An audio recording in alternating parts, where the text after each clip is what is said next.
France, the land of wine, cheese, Eiffel Tower, and quite possibly the most important military power of our time.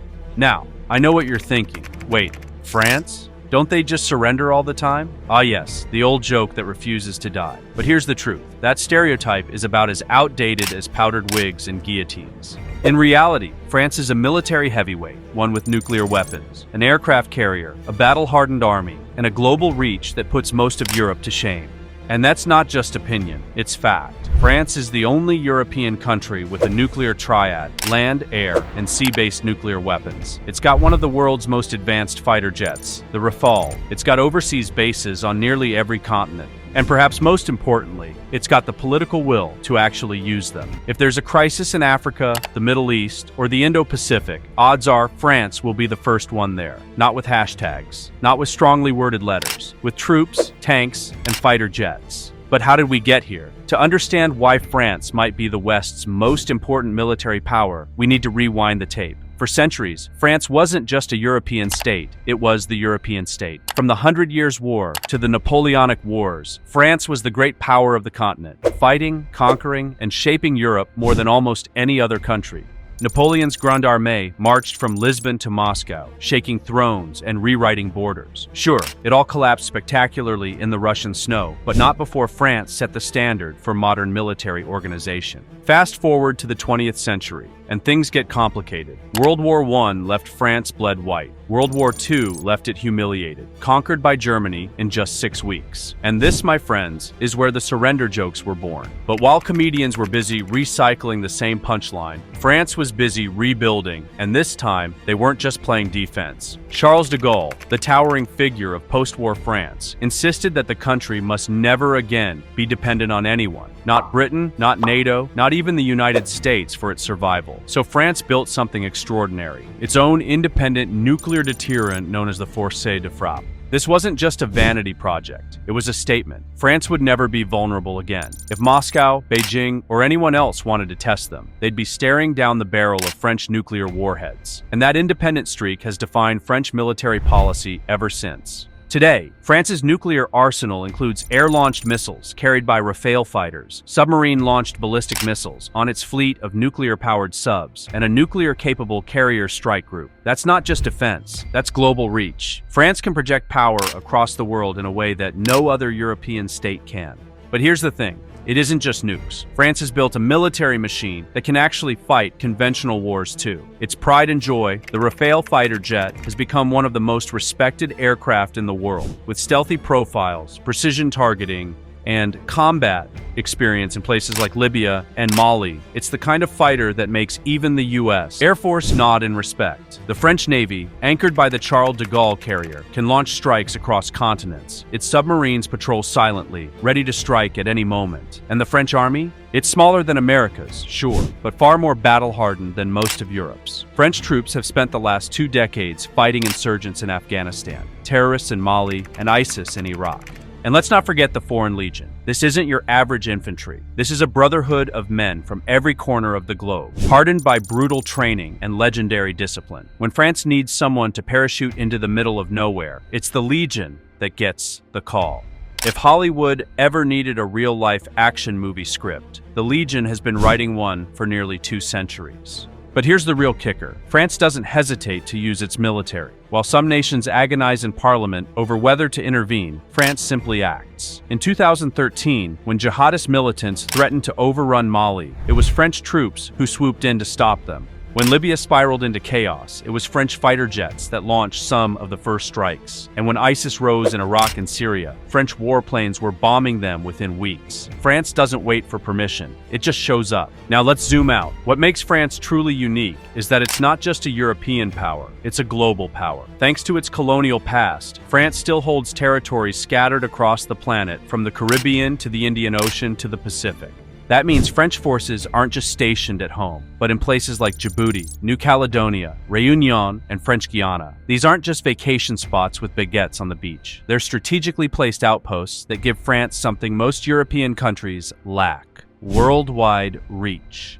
Think about it. From Djibouti, French jets can cover the Red Sea and the Persian Gulf. From New Caledonia, they can keep an eye on the Indo-Pacific, where China's rise keeps the U.S. Navy awake at night. From French Guiana, they've even got a launch pad for satellites. Space power? Anyone? In a world where conflict is no longer confined to one region, France's ability to project force across continents makes it Europe's only true global military player. Now, how does this fit into NATO? Well, France has always had a complicated relationship with the alliance. De Gaulle famously pulled French forces out of NATO's integrated command in 1966, partly because he didn't want to be bossed around by Washington.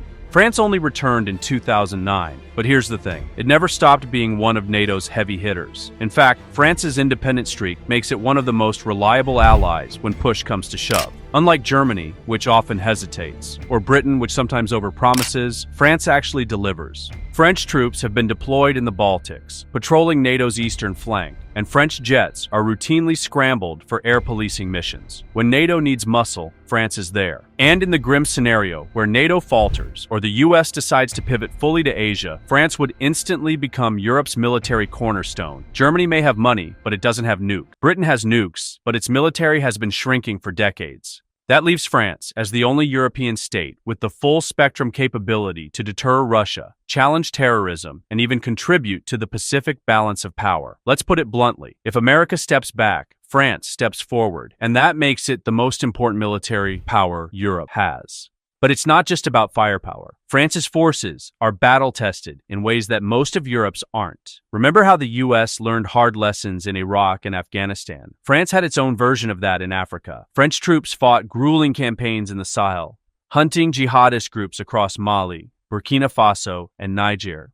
This wasn't tank-on-tank warfare. It was brutal desert fighting against elusive enemies, the kind of combat that requires intelligence, mobility, and toughness. And through it all, French forces proved themselves resilient and adaptive. Here's the irony. While people laugh about French surrenders, the French army today is one of the few in Europe that has been at war almost continuously for the past 2 decades. They don't just train for combat, they live it, and that experience is priceless. But let's add another layer to this. France isn't just fighting small wars. It's also preparing for the big one. In recent years, Paris has boosted defense spending, modernized its nuclear arsenal, and invested in new technologies like cyber defense, space surveillance, and next-generation fighter projects. By 2030, France plans to have a fully modernized force ready for high-intensity conflict, the kind of war Europe hasn't seen since 1945. While other European nations are still debating how many tanks they should buy, France is already building the arsenal it needs for the wars of tomorrow. Now, don't get me wrong, France isn't perfect. Its military isn't the biggest. Its budget isn't limitless. And like every democracy, it struggles with political squabbles at home. But size isn't everything. What matters is capability and willpower. And France has both. Which brings us to the ultimate question. Why does all this matter right now? Because the world is sliding toward instability. Russia is pressing hard in Ukraine and eyeing NATO's eastern flank. China is flexing in the Pacific. The Middle East is a tinderbox, again, and the United States, the cornerstone of Western defense for 70 years, may one day decide that Europe is no longer its problem. If that happens, the survival of Europe could hinge on one nation's ability to carry the weight. That nation is France. So, yes, laugh at the surrender jokes if you want, but when the chips are down, France may just be the country holding the line.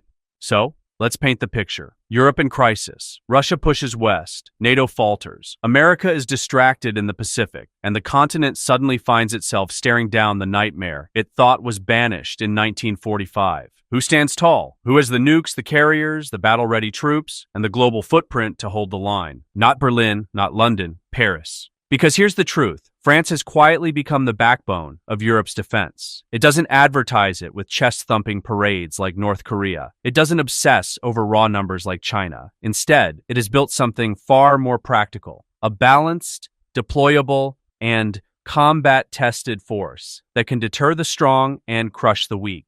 And it's not just about weapons. It's about mindset. France has always been a little defiant. The country doesn't like being told what to do, especially by Washington. But in a way, that makes it the perfect military power for an uncertain future. When others hesitate, France acts. When others waffle, France decides. And when others joke, France quietly loads the Rafales, launches the subs, and prepares to fight. This is why the French military is so important, because it isn't just another NATO force. It's a sovereign power that doesn't rely on anyone else's permission slip. That independence, combined with nuclear firepower and real-world combat experience, makes France the keystone of Europe's survival in the 21st century. Now, none of this means France can do it all alone. Even with nukes, even with global bases, even with the Legion, Paris still needs allies. Wars today aren't fought in isolation. But here's the difference. If America pulls back, or if NATO stumbles, France won't collapse. It won't fold. It'll fight. And that makes it indispensable. So the next time someone cracks a tired old joke about white flags, remember this. Behind the wine, the cheese, and the romance, there's a steel spine. A nuclear-powered, battle-tested, globally deployed military machine that might be the last best hope for Europe when the storm comes. The question isn't whether France has the power. It does. The real question is, when the world catches fire, will the rest of Europe rally behind Paris, or will France have to stand alone once again, holding back the darkness while everyone else looks away? One thing's for certain, underestimating France's military might is not just a mistake. It's the kind of mistake that history rarely forgives.